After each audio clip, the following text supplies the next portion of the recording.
Purihin po ang Panginoon at muli tayo po ay nagkasama-sama sa oras na ito. Salamat po sa mga katanungan na natanggap ko po nung nakaraan at yun po ay ating pong bibigyan po ng panahon na maisa-isa po natin yung mga katanungan mula po sa ating pong tagapakinig at sumusubaybay at idalangin din po natin na nawa yung pong mga susunod po naming mga gagawin ay hindi lang po ito recording kundi magiging live na po ito, no? Kaya mayroon po tayong laya na makapagtanong live kung sa mga tagapakinig. Kaya purihin po ang Panginoon sa mga nagsasubscribes sa Liwanag TV at sa lahat po ng gusto pong makatanggap weekly ng ating pong mga ini-expose po rito sa Liwanag TV. Mag-subscribes lang po kayo at humingi po ng mga bagay na yung notice dyan po sa ating pong comment. Kung mayroon po kayong mga tanong na gusto po nyong malaman at ating pong aralin, magsulat lang po kayo sa comment. Okay? At ito pong ating tatalakayin sa araw na ito ay bigyan po natin ng panahon, unawain, dahil ito po yung napapanahon na dapat po nating aralin. Kung ano nga ba itong Ebanghelyo o ito pong napakarami na pong brand ng Ebanghelyo sa panahon natin ngayon o yung Gospel. So aalamin po natin yung pong origin nito at ating pong alamin sa pamamagitan po ng sulat ni Apostle Paul. Na alam naman po natin na ito pong si Apostle Paul ay siya po ang apostle para sa mga Gentiles na katulad po natin. Kung hindi po tayo Hudyo, ito pong sulat niya ay para po sa atin. At alamin natin yung pong tinanggap din ng ating apostle na si Paul, na si Apostle Paul para po pag-aralan sa oras na ito. Okay, ating pong basahin ang ating pong susing talata na pag-aaralan dito po sa 2 Corinthians chapter 4 verse 3 to 4. Ito po yung very controversial na talata at lagi pong ginagamit, pero ito po yung ating pong foundation kung bakit nga ba may mapapahamak at mayroon pong naligtas. Okay, basahin ko po. Kung kayo po may mga Bible sa 2 Corinthians chapter 4 verse 3 to 4. And even if our gospel is veiled, it is veiled to those who are perishing, in whose case the God of this world has blinded the minds of the unbelieving, so that they might not see the light of the gospel of the glory of Christ, who is the image of God. Sa Tagalog po, ito po yung nilalaman. Nabarito, kung may tabing pa ang magandang balitang ipinapahayag namin, ito'y natatabingan lamang para sa mga mapapahamak. Hindi sila sumampalataya sapagkat ang kanilang isip ay binulag ng Diyos ng kasamaan sa daigdig. Maliit na Diyos ng kasamaan sa daigdig na ito upang hindi nila makita ang liwanag ng magandang balita tungkol sa kalulatian ni Kristo na siyang larawan ng Diyos. So ang ating pong tatalakayin sa oras na ito ay the light of the gospel. The light of the gospel or glorious gospel of Christ. So ito po yung tinutukoy dito. Mayroon pong dalawang sinabi po si Apostle Paul, our gospel is veiled. So yun po yung una, natatalukbungan, no, ang Ebanghelyo. Para saan po? Para doon sa mga mapapahamak. Okay? At yung pangalawa, itong liwanag ng Ebanghelyo ni Kristo ay may bumubulag. Sino po yung nabubulag? yung pong mga mapapahamak, yung pong mga nasa ilalim ng kasalanan, hindi talaga nila maintindihan kung ano itong liwanag ng Ebanghelyo ni Kristo. Yung Ebanghelyo ng kalulatian ni Kristo na siyang larawan ng Diyos. Okay? Yun po yung ating tatalakayin. Kaya nga, dito po kinuha yung Liwanag TV. No? Sapagkat ito po yung nagdadala ng kaliwanagan dun sa gustong maliwanagan. Pero, dun po sa ayaw, sabi po rito, may bumubulag.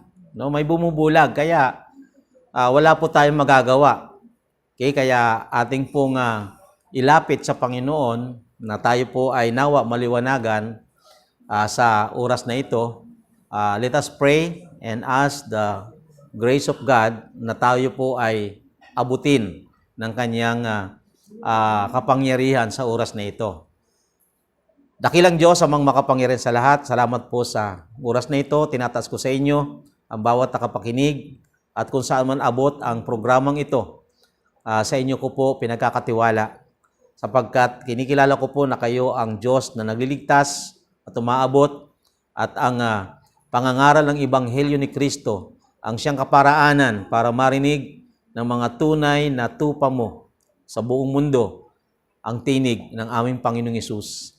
Salamat po, Diyos. Pagpalain niyo po ang bawat isa na nakikinig. Ito po ang aming dalangin sa pangalan ni Hesus. Amen. Okay, sabi dito sa verse 3, 2 Corinthians chapter 4 verse 3, may tinabi po dito, our gospel, ang aming ebanghelyo, no, mabuting balita. So sinabi po rito ni Apostle Paul, our gospel. Kanino po itong gospel na to? So ito po ay gospel na tinanggap ng apostle, no? Sabi po rito, our gospel is veiled, natatalukbungan, natatakpan. No, ang ibig sabihin, nakatago, hindi maunawaan ng mga mapapahamak. So yun po yung sinabi niya rito, our gospel is veiled to the perishing. No, mayroon po siyang tinutukoy na audience dito, yung mga mapapahamak, hindi talaga ito maunawaan. Bakit kaya? Pangalawa, sabi rito, itong light of the gospel of the glory of Christ, ito po yung mayroon pong bumubulag. Sabi rito sa ating talatang pinag-aaralan, may bumubulag. Ito po raw yung Diyos ng mundong ito. Maliit na di. No, the God of this world. Yun po. Itong light of the gospel, in other sense, pag binasa po ninyo ang Bible, tinawag itong the gospel or the glad tidings of salvation. So, sino po yung unang nag-pronounce nito? Sino po yung unang nag-proclaim ng gospel? Dito sa Lucas chapter 2 verse 10, ang unang nag-proclaim nito ay yung angel sa mga pastor sa parang.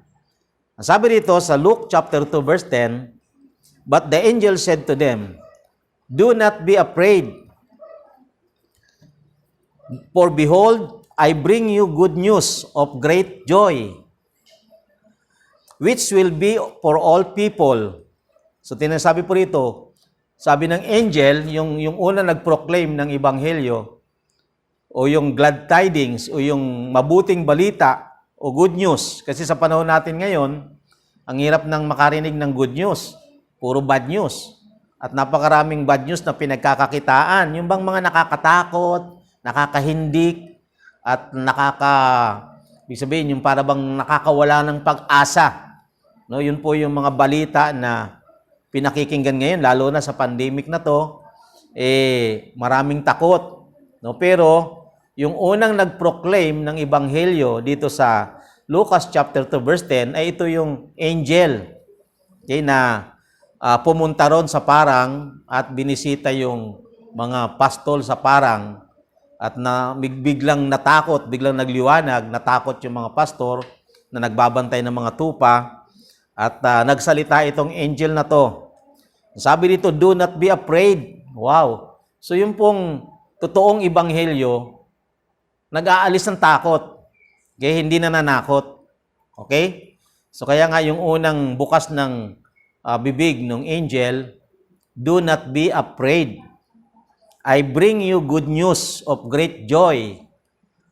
Biruin niyo po sa panahon natin ngayon, may mga mangangaral ng mabuting balita, pero bandang huli hindi na mabuti. Guilty na yung mga nakikinig. Takot na yung mga nakikinig. Para bang napakabigat ang dating sa kanila.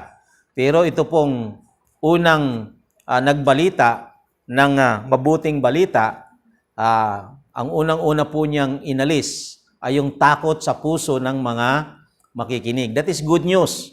Okay? So, at ang sabi dito sa verse 11, Luke chapter 2 verse 11, "For today in the city of David, there has been born for you a Savior, who is Christ the Lord." So, specific po, very specific, and talagang very confident yung angel na yon, na sabi niya, "Huwag kayong matakot, dinadalang ko kayo ng mabuting balita, good news." No, sa bayan ni David, this is Bethlehem, no, sa history. Sabi ng angel, sa bayan ni David, ano pa yung particular place kung saan ipinanganak yung Messiah. Sabi dito, ipinanganak sa inyo ngayon ang tagapagligtas. So, specific na yung ipinanganak na yon ay tagapagligtas, Savior. At may pangalan pa, sabi dito, who is Christ the Lord. No? Ipinanganak sa bayan ni David ang inyong tagapagligtas na si Kristo ang Panginoon. So from the mouth of the angel, dineclared niya that Christ is Lord. So tingnan po ninyo, napakahalaga ng pinagmulan nito. Ito yung nadinig ni Apostle Paul at isinulat niya na inaralan siya na itong ebanghelyong ito ay si Jesus. No? Si Jesus, no? Sabi dito, "It is designated the gospel of Christ, sometimes called the gospel of God." Sa Romans chapter 1 verse 1, tinawag itong the gospel of God. Pag binasa nyo naman po yung Acts 20:24, tinawag itong the gospel of grace of God. No? Sapagkat ang biyaya ay nagmumula sa Diyos. Kaya si Jesus Christ ay ipinadala sa mundo. The grace of God. Dito naman po sa Matthew 24 verse 14, tinawag itong the gospel of the kingdom.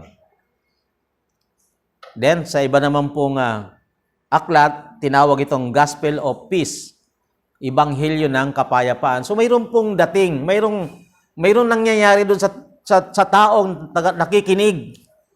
No, kasi maraming mga gospel ngayon na kabaliktaran ng dating. No? May mga tinatawag na puro pagpapala ang naririnig mo, kaya pagdating naman sa bandang huli, kabigatan na hindi ka pagpapalain dahil conditional. Mayroon namang mga kagalingan, patungkol sa kagalingan ng good news, pero may mga condition na dapat mong gawin para ikaw ay gumaling. So, nakakapagpabigat, hindi nakakapagbigay ng kapayapaan. Pero itong totoong ebanghelyo na tatalakayin po natin ngayon ay nag-aalis ng kaguluhan sa buhay. Mayroong kapayapaan. Kaya ang tawag dito, gospel of peace. Okay? The gospel of Christ brings peace and healing. Mayroon pong nagdadala ito ng kaligtasan, sabi po ni Apostle Paul. Kaya binanggit po niya rito sa gospel na ito, Christ is the author. He is the subject of the gospel. The gospel is designed to make known Christ, to exalt Christ, and to win souls for Christ. So ito po yung ebanghelyo na tinatakpan, no, ng Diyos ng mundong ito. Ni Satanas, siya po yon, yung kanya pong role ay bulagin yung mga makasalanan. Okay? Pero ang hindi lang niya po kayang bulagin ay yung naligtas sa biyaya ng Diyos. Okay? So yun po yung dapat po nating unawain dito. The glorious gospel of Christ. Kaya tinawag ito ni Apostle Paul na our gospel. Dito po sa 2 Corinthians 4:3. Our gospel. ay natatakpan doon sa mga mapapahamak. So, ang intention ni Apostle Paul sa pangangaral ng gospel na ito na in-internalize nila, tinanggap niya, ay matanggal yung tabing, matanggal yung takip na ginagawa ni Satanas sa buhay ng mga mapapahamak at maniwala sila sa ebanghilyong ito. So, sinabi po ni Apostle Paul, itong our gospel, it is not his gospel, kundi yung gospel na tinanggap nung siya po ay naligtas at nakakilala sa Panginoong Hesus. Tinuruan din si Apostle Paul. Si Apostle Paul po ay matalinong tao, candidate for Sanhedrin. He is a lawyer and he is a Pharisee. So, makikita po natin na nung niligtas po siya ng Panginoong Hesus, kailangan niyang aralin ito. Kung ano nga ba itong ebanghelyo na tinatawag niya. Okay, dito po sa 1 Corinthians chapter 15 verse 1 to 4, inexplain po niya ito, yung our gospel. Sabi niya dito, "Now I make known to you, brethren, the gospel which I preach to you." So ito yung gospel na ipinapahayag ni Apostle Paul sa mga Gentiles. Sabi dito, "Now I make known to you, brethren, the gospel which I preach to you, which also you receive, and which also you stand." So ito yung gospel na ipinangaral ni Apostle Paul patungkol kay Jesus, na nireceive ng mga mananampalataya nung siya'y mangaral at tinayuan. No? Ito yung gospel na tinanggap namin at dito kami tumatayo. Okay, sabi dito, "In by which also you are saved." Sapagkat itong gospel na ito ang nagligtas sa kanila. So ano po ito? Sabi ni Apostle Paul, tuloy natin. "If you hold fast the word which I preach to you." So sabi niya, yung panghawakan nyo yung ipinangaral ko sa inyong ebanghelyo, dito kayo naligtas. Sabi niya, "Unless you believe in vain." Okay. So mayroon pong mga naniniwala na walang kabuluhan. Pero sabi niya dito, wag nawang mangyari. Sa iba kasi, may naniniwala pero walang kabuluhan. "For I delivered to you as of first importance what I also received." Sabi niya, dinala ko sa inyo ito, ibinahagi ko sa inyo ito, yung paniniwala ko na ito po'y napakahalaga at tinanggap ninyo at tinanggap ko rin. Sabi niya, ano ito? That Christ died for our sins according to the Scriptures, and that He was buried, and that He was raised on the third day according to the Scriptures. Ito yung kabuuan ng gospel o yung content of the gospel na ibinahagi ni Apostle Paul na lagi niya pinapangaral. Si Kristo ay namatay para sa ating mga makasalanan, si Kristo ay inilibing, at si Kristo ay muling nabuhay ayon sa kasulatan. It was recorded, and it was declared, and it was documented by the Scriptures. Para po kay Pablo, para matibay ang kanyang pinananaligan, matibay ang kanya pong pinangahawakan according to the Scriptures. So binigyan diin ni Apostle Pablo yung kahalagahan ng kasulatan. So yun po yung napakahalaga. Hindi niya makikilala si Jesus, no, as long as na hindi po nahahayag dito from Old Testament to the New Testament. Yun din po ang sinabi ng ating Panginoong Hesus, na siyasatin ninyo ang mga kasulatan sapagkat ang mga kasulatan ang siyang nagpapatotoo patungkol sa akin. So we need the Scriptures. We need the Word of God. We need those people or those prophets and apostles na nagsulat ng salita ng Diyos, nagsulat ng Biblia. No, kaya yun po sinasabi ni Pablo, pinaniwalaan niya, tinuro sa kanya, tinanggap niya, tinayuan niya, at yun din ang kanyang ipinapangaral. Si Kristo ay namatay para sa ating mga makasalanan, si Kristo ay inilibing, si Kristo ay muling nabuhay. Kaya yun po, apart from these beliefs, ay, sabi niya, your faith is in vain. Okay. So ito po yung ebanghelyo. Hindi po tayo pwedeng lumampas doon. Pero sinabi rin po niya ito, itong ebanghelyong ito, hindi niya kinakahiya. Kasi sabi niya, para sa mga marurunong, ito'y kamangmangan. Pero para sa mga naligtas, ang krus ng ating Panginoong Hesus ay kapangyarihan.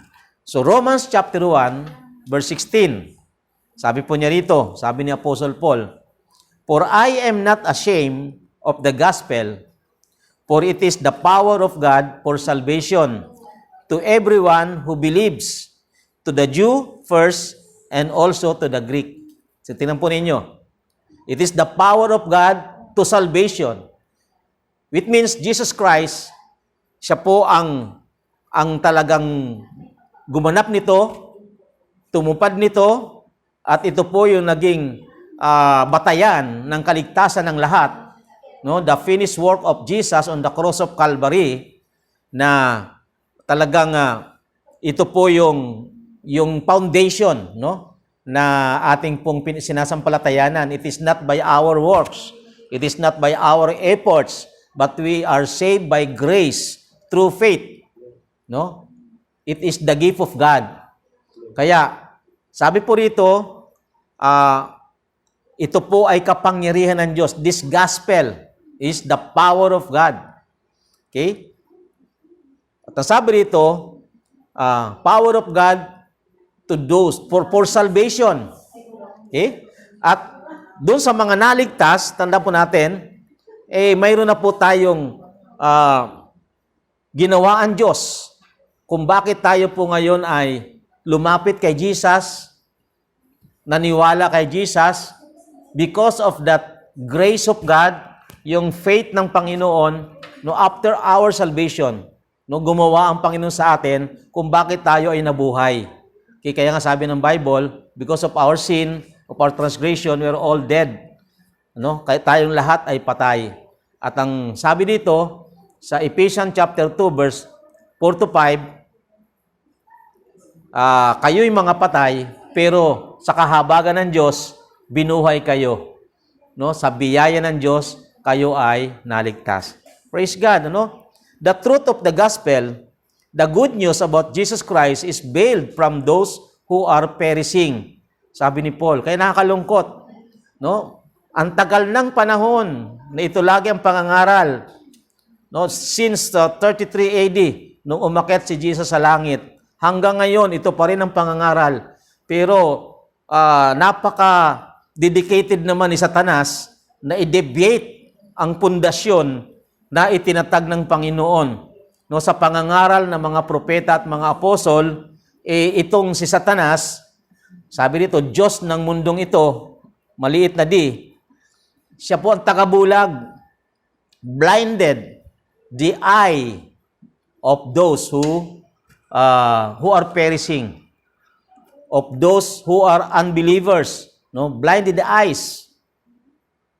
Kaya nga, kung ikaw na nakikinig, hindi mo maunawaan, abay, lumapit ka na sa Panginoon na siyang liwanag. Tandaan natin, hindi mo talaga maintindihan ang ebanghelyo kung may bumubulag sa iyo. No? Alam niyo ba kung ano yung mga tools ni Satanas para mabulag tayo? Kasalanan. No, ang kasalanan po ay deception ng kaaway, kaya nahulog ang unang tao sa kasalanan. Naandyan yung desire, naandyan yung talagang uri, iba't ibang uri at anyo ng kasalanan kung bakit ang hirap nating lumapit sa Panginoong Hesus dahil sa masarap ang kasalanan. Kaya yun po yung problema rito. Sabi rito ni Apostle Paul, kaya hindi nila nakikita ang liwanag ng ebanghelyo ng kalwalhatian ni Kristo na siyang larawan ng Diyos dahil binulag sila ng Diyos ng mundong ito ang lahat ng makasalanan. Ang hindi lang kayang bulagin ni Satanas ay ang mga naligtas sa biyaya. Kaya yun po yung mga naligtas sa kasalanan, yung mga pinalaya ng Diyos sa pamamagitan ng ating Panginoong Hesukristo. Pinalaya ng Diyos mula sa kadiliman at dinala sa liwanag ng kanyang anak na si Jesus. So yun po yung good news dito. No, in chapter 3, 2 Corinthians chapter 3, Paul wrote about a veil that keeps those hardened by sin from being able to see God's glory. This glory is revealed to humanity in Christ. Hindi nila makita dahil natatakpan sila ng mga talokbong na ito o tabing na ito because of sin, because of the demons, no? Yung deception ng kaaway. Sabi dito, in 2 Corinthians chapter 3 verse 16, may sinabi rito si Apostle Paul, the veil is removed from those who turn to the Lord. Wow, ito yung good news. Itong talukbong na ito ay tinanggal sa lahat ng mga nagsisi, sa lahat ng mga nagbalik loob sa Panginoon. This is the meaning of repentance, no? Na nag-change of mind nung marinig ang liwanag ng Ebanghelyo ng kalulati ni Kristo, binuksan ng Diyos ang kanilang mga pag-iisip. Naniwala sila. So ito po yung mga naliwanagan. Okay? Yun po yung mga talagang lumapit sa ating Panginoon. So sabi rito, tinanggal ang talukbong sa kanila kung bakit sila ay naliwanagan ng Ebanghelyo ng Panginoong Hesus. So ito po yung good news. By the Spirit of God, working in us, changing us from glory to glory, from faith to faith, to be conformed to the image of the Son of God. Wow, kita niyo po yung working power of God through His grace. Alam niyo po, kaya nga binuksan yung ating mga pag-iisip. Tinanggal yung talukbong by the power of the gospel of Christ. Kaya it is the power of God to those who believe. Pero dun sa mga hindi naniwala, yun, patuloy po silang natatalukbungan.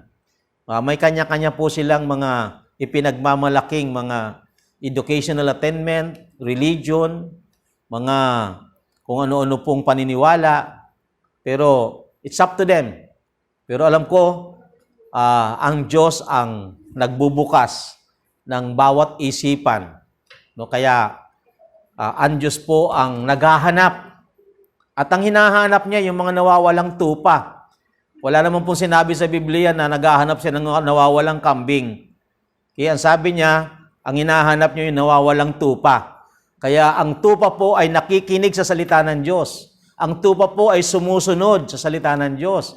Kaya nga, kung isa ka rito, isa kang tupa ng Panginoon, saan ka man nandun, ay bubuksan ng Panginoon ang iyong puso para ikaw ay makinig ng sinasabi ng dakilang pastol ang ating Panginoong Jesus.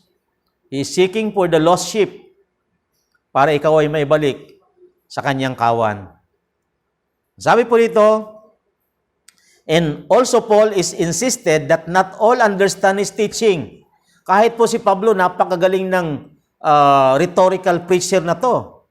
No? Napakagaling niyang makipagdebate, napakagaling niyang mag-argumento sa kanyang kapanahunan. Pero sabi niya, kahit gaano kagaling niya, alam niya na hindi lahat ng aking mga tagapakinig ay naniniwala sa aking mga sinasabi. Okay, sabi niya rito, okay, the truth of the gospel obscure from those destined for eternal death. Ito masakit, ano? Yung hindi talaga nabubuksan ng isipan sa tamang pananampalataya sa Ebanghelyo na walang iba sa tamang pagkilala sa Panginoong Hesukristo, ay sabi dito, nakatalaga sila sa kapahamakan. Wala tayong magagawa, sabi ni Apostle Paul, no? From those destined to eternal death. But in verse 3, sabi niya, build to those who are perishing. Hindi talaga nila maintindihan. Kaya, ang prayer na lang, kaya sabi, ang prayer na lang ay, Lord, open their eyes. Lord, open their heart na maintindihan ang pangangaral ng Ebanghelyo patungkol kay Kristo. Okay? In verse 4, mayroon pang tumutulong. Ano? Hindi lang po natatalukbungan sila, kundi may bumubulag. Sa verse 4, blinded by the God of this world, the minds of those who are unbelievers. Talagang unbelievers talaga ang ginamit dito eh. Okay? Hindi talaga sila maniniwala patungkol kay Kristo. Okay? Paul shows that someone is at work to keep those who are perishing from coming to Christ. May pumipigil, may bumubulag, may dumadaya. Sa sino mang nakikinig, no? Minsan, they are hearing the teaching, lalo sa oras na to, kung may nakikinig man, pero may mga preconceived ideas ka na, at may mga nakahanda ka ng sagot. No? Kasi minsan, tinitesting natin ang tagapangaral. Tandaan po natin, ako siguro yung pinakamahinang klase kung makipagdebate. No? Pero, tandaan po natin, ang tatayuan lang natin ay ang katotohanan, katulad po ng ating Panginoon, wala pong panama ang anumang pundasyon kapag ang tinayuan niyo po ay ang katotohanan mula sa salita ng Diyos. Kaya po, sabi po rito ni Apostle Paul, siya man mismo, magaling ng debatista, pero hindi lahat ng tagapakinig niya ay naniniwala. Why? It is because mayroong talagang nandadaya. Sabi nito, ang Diyos ng mundong ito ay nambubulag sa mga mapapahamak. Ang Diyos ng mundong ito, yung maliit na di, no? Ang dami pong mga Diyos at mga Diyos-Diyosan sa mundong ito, na instead na kilalanin nila ang totoong Diyos na lumalang ng lahat ng bagay, ang kanilang sinasamba ay ang nilalang. Okay, they suppress the truth of the gospel. At marami rin ngayon na deceive those who are hearing the preaching of the gospel, na talagang marami po ang mga may lahok na pangangaral para hindi maisintro ang kalulatian doon sa ating Panginoong Jesucristo. No, they are accepting to themselves the glory which is in Jesus Christ. Yun po ibig sabihin dito eh. Tinatakpan ng Diyos ng mundong ito ang mga pag-iisip o binubulag ang mga kaisipan ng mga unbelievers para hindi makita ang liwanag ng kalulatian ng Ebanghelyo ni Kristo na siyang larawan ng Diyos. Doon naman po talaga ang punta eh. No? Kaya nga kung nalilito ka kung saan napapunta yung kalulatian, kay Kristo ba o doon sa tagapangaral, problema po yun. Kaya narito po ang sinabi ni Apostle Paul. Ano? Sabi dito, Paul shows that someone is at work to keep those who are perishing from coming to Christ. He is describing the work of Satan, the god of this world. In Ephesians chapter 2 verse 2, may binanggit pa rin dito si Apostle Paul, the prince of the power of the air. Tinawag po niya si Satanas, the prinsipe ng kapangyarihan ng hangin. Working in the sons of disobedience. So, kanino po tumatrabaho si Satanas? Doon sa mga anak ng pagsuway. Doon sa mga rebelde sa katotohanan. Doon sa mga ayaw talagang tanggapin si Jesus. Wala tayong magawa. Ang salita ng Diyos ang nag-declared na ang prinsipe ng kapangyarihan ng hangin at tinawag din ni Pablo na Diyos ng mundong ito, siya po ay gumagawa sa lahat ng mga anak ng pagsuway. The devil is blinding the minds of those who don't believe in Jesus. His purpose is to keep them from seeing the light. Paul described truth as the light of the gospel of the glory of God. Sabi dito, who is the image of God? Christ is literally God's revelation of Himself to humanity.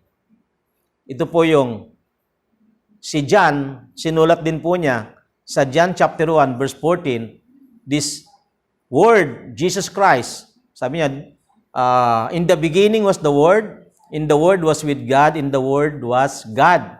Dito sa verse 14, the Word become flesh and dwells among us, full of grace and truth. Jesus Christ is full of grace and truth. Okay? Hebrew 1 3, sabi po ron, si Kristo ang eksaktong larawan ng Diyos. Kaya kung sino man nakakita kay Kristo ay nakakita na sa Diyos. Sabi po ng Biblia, sabi ni Jesus, Philip, nakita mo ako. Bakit mo hinahanap ang Ama? So, siya po ang image of the invisible God. Pero, makikita po natin, kahit sa panahon niya, hindi siya matanggap. Okay, kaya sabi po dito ni Paul, those who see it begin to be transformed to someone more and more like Jesus Christ. Ito po yung sabi po rito, kapag tinanggal ni God ang talukbong natin, dahil sa tayo po ay kumilala sa Panginoong Hesus, ito ang mangyayari. 2 Corinthians chapter 3 verse 18, but we all with unveiled face, beholding us in a mirror, the glory of the Lord, are being transformed into the same image from glory to glory, just as from the Lord, the Spirit. Praise God. Yung mga naligtas sa biyaya ng Panginoon, no? Yung mga naligtas sa biyaya dahil sa pananampalataya na kaloob ng Diyos, sabi rito, tinanggal ang tabing, no? Nakita natin ang truth, nakita natin ang kalulatian ng Panginoong Hesukristo, no? As He transformed us from glory to glory. Kita niyo po yung trabaho ng Panginoon before we are saved, and then the God who is working in us, niligtas tayo sa biyaya, and after that salvation, He is still working for us. Kaya naman tayo po ay nagbabago, natatransform. Kaya imposible na, sabi ng Bible, na nung tinanggap nyo ang Ebanghelyo ni Kristo, ay tinatakang kayo ng banal na Espiritu Santo. Binigyan tayo ng kaloob ng Panginoon, the Holy Spirit with us, na siyang gumagabay sa atin sa lahat ng katotohanan, no? Na siyang naggumawa sa atin para tayo po ay maisilang na muli, no? Ma-regenerate, ma-born again.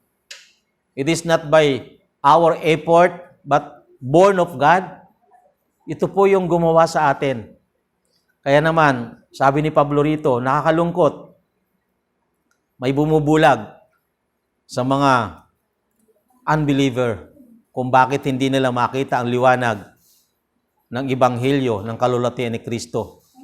At may tabing na nakatalukbong sa mga mapapahamak. Sa ngayon po, tayo po ay lumapit sa Panginoon, no? Ito pong Liwanag TV ay nawa maging isang tools o instrumento ng Diyos para marinig po natin ang katotohanan ng Ebanghelyo ng ating Panginoong Hesus. So marami po tayong mga nakalinyang, mga tatalakaying mga lesson, no? O mga tanong na dapat nating sagutin. At sinasabi ko nga po na kung magkaroon kami ng mga panahon na pag-usapan ito, na maging live para malaya po kayo makapagtanong sa isang diskusyon na dapat po nating linawin, na hindi naman po aabot sa argumento na katakot-takot, kundi kung ano lang po talaga ang topic na dapat nating pag-aralan, yun po yung aming i-entertain. But this time, tandaan po natin yung bumubulag sa bawat isa, no? Ang Diyos ng mundong ito ba ay talagang aktibo sa atin, na may mga bagay pa tayong dapat alamin o hindi natin maintindihan sa salita ng Diyos. So napakahalaga po ng Ebanghelyo ng Panginoon ay maliwanag na mayroon po talagang direct na gawain ng Diyos sa bawat isa sa atin na nakikinig ng salita ng Diyos. Bagat naniniwala ako na ang salita ng Diyos ay nagiging tool din ng Panginoon, that faith comes from hearing, in hearing of the Word of God. This Word of God is very important na marinig, dahil sa pamamagitan nito ay makakagawa ang banal na Espiritu Santo. Sabi nga ng Panginoong Hesus, my Word is a Spirit, and it gives life to those who hear, to those who believe our Lord Jesus Christ. Patuloy po nating unawain, patuloy po nating alamin kung ano po talaga yung mga katuruan ng ating Panginoon sa salita ng Diyos, na siya pong itinuro ng mga propeta at ng mga apostol. Kaya sa oras na ito, tayo po'y mananalangin at nawa ay patuloy pa pong lumawak ang ministeryo ng Liwanag TV. Okay? Mayroon po kaming mga nakalaan na programa, hindi lamang po yung pangangaral ng Word of God, kundi mayroon pong mga serbisyo na aming pong ilo-launch. Either after po ng pandemic, na maabot po ang iba't ibang sektor ng lipunan sa oras na ito. And I believe na marami po ang mga nagnanasang ganyan at magtulungan po tayo. No, hindi ko po ito kaya ng nag-isa. Ang Liwanag TV po ay produkto ng mga iba't ibang mga kasama ko po sa team. Ang iba po ay nasa ibang bansa. Ang tawag ko po sa kanila ay Overseas Filipino Missionary. At dito naman po sa church ay mayroon din pong mga kabataan na siya pong nag-aayos ng setup na to. Hindi po kami mayaman pero talentado lang sa mga gawain na katulad nito para lang maayos na maipaabot sa bawat isa yung pangangaral ng Ebanghelyo ng Panginoon. Tayo pong lahat ay manalangin at magpasalamat sa Diyos. Dakilang Diyos ang makapangyarihan sa lahat. Salamat po sa oras na ito. I believe, Lord, na kayo po ang gumagawa at kung mayroon mong Panginoong mga may problema, lalo higit sa spiritual na kamalayan, buksan niyo po ang kanilang isipan. Ang mga nakikinig ng programang ito na may mga sakit at karamdaman, ibangon niyo po sila, Ama, sa pangalan ni Jesus. At patuloy, Lord, na kayo po ang umabot ng mga nangangailangan at naghahanap sa inyo. Sa inyo po ang lahat ng kapurihan, ito po ang aming dalangin, sa pangalan ni Jesus. Amen. Maling-mali ba? Iluwa ang mga bagay na di masikura para guminhawa kahit pa minsan-minsan pagsisisi palagi lamang nangunguna sa hulihan.